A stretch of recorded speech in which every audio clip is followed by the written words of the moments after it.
हमलों को नाकाम कर रहा है और ऐसे में काफी नुकसान कम हुआ है इजराइल में और ये माना जा रहा है कि जो ये स्थिति है वो इसी तरीके से लंबे समय तक चल सकती है। सवाल इसे लेकर कई बने हुए हैं कि आखिर होगा क्या आगे। देखिए क्या कारण है कि ईरान के भीषण अटैक के बाद भी इजराइल में लोग सुरक्षित रहते हैं, लेकिन दूसरी तरफ इजराइल और अमेरिका के अटैक में ईरान में तबाही मच जाती है, मरने वालों की संख्या सामने आ जाती है। रिपोर्ट के जरिए आपको दिखाते हैं कि आखिर इजराइल के पास ऐसी क्या ताकत है जिसकी वजह से इजराइल के लोग सुरक्षित हैं।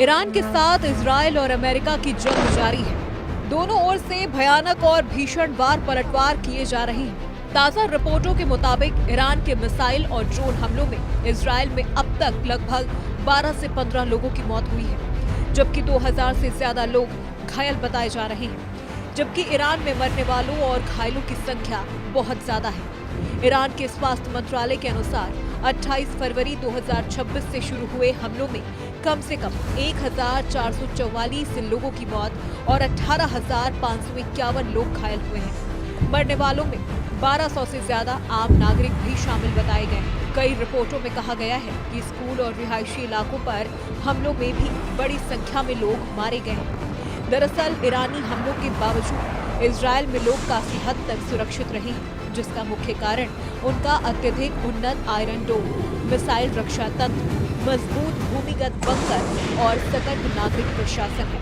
मिसाइलें भले ही घरों को नुकसान पहुंचा रही हैं, लेकिन बंकरों ने नागरिकों को सुरक्षा कवच प्रदान किया है। इसके अलावा समय पर बजने वाले सायरन के कारण लोग शेल्टर में शरण लेने में सफल रहते हैं। उन्नत रक्षा प्रणाली, मजबूत बंकर, सतर्कता और ट्रेनिंग, सेना की जवाबी कार्रवाई। उन्नत रक्षा प्रणाली।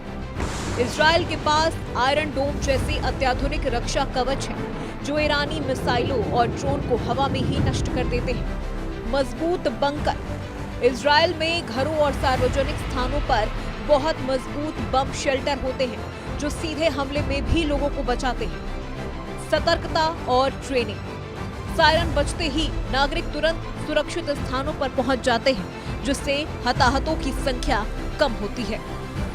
सेना की जवाबी कार्रवाई। इजराइल की सेना मिसाइल लॉन्चर और उत्पादन ठिकानों को तेजी से नष्ट कर रही है, जिससे ईरान की हमले करने की क्षमता कम हो रही है। हालांकि इन हमलों के कारण ढांचागत नुकसान और दहशत का माहौल बना हुआ है और कुछ मामलों में लोग घायल भी हुए हैं। ऐसा नहीं है कि ईरान के हमलों में इजराइल में नुकसान नहीं हो रहा है। ईरानी हमलों का सबसे बड़ा केंद्र राजधानी तेल अवीव बना हुआ है, लेकिन ईरान की ओर से किए जा रहे मिसाइल हमलों के बीच तेल अवीव के लोग बड़े पैमाने पर बंकरों का इस्तेमाल कर रहे हैं। खास बात यह है कि यहाँ के कई घरों में ही मजबूत बम शेल्टर बनाए गए हैं, जिनकी वजह से भारी हमलों के बावजूद आम लोगों की जान बच रही है। यहाँ बच्चे आपको खेलते नजर आ जाएंगे, महिलाएं खाना बनाती नजर आएंगी। दरअसल इजराइल में बम शेल्टरों के निर्माण के लिए विशेष तकनीकी मानक तय होते हैं और इन्हें बेहद मजबूती से बनाया जाता है ताकि विस्फोट का असर भीतर तक न पहुंच सके। ईरान की ओर से दावा किया जाता रहा है कि उसने तेल अवीव पर मिसाइल हमले किए हैं और कई इमारतों को नुकसान पहुंचाया है। वित्तीय इमारतों पर भी हमले का दावा किया गया है।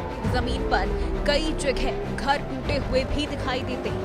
इसके बावजूद बड़ी संख्या में लोग सुरक्षित रहते हैं। यही वजह है कि सवाल उठता है कि क्या ईरान की मिसाइलें उतनी प्रभावी नहीं हैं या फिर इजराइल का सुरक्षा तंत्र बेहद मजबूत है। युद्ध का असर इजराइल के अन्य बड़े शहरों पर भी देखने को मिल रहा है। इजराइल का तीसरा सबसे बड़ा शहर हाइफा भी हमलों की जद में रहा है।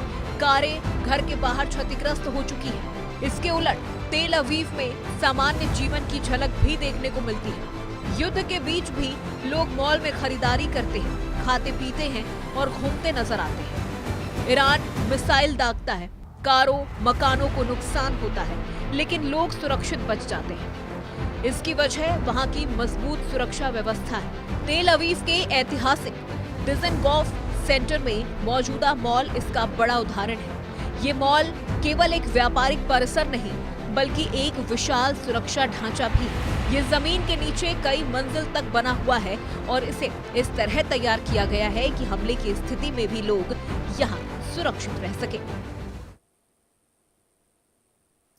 तो देखिए, जब अमेरिका और इजराइल ने ईरान पर हमला किया तो ईरान ने इजराइल सहित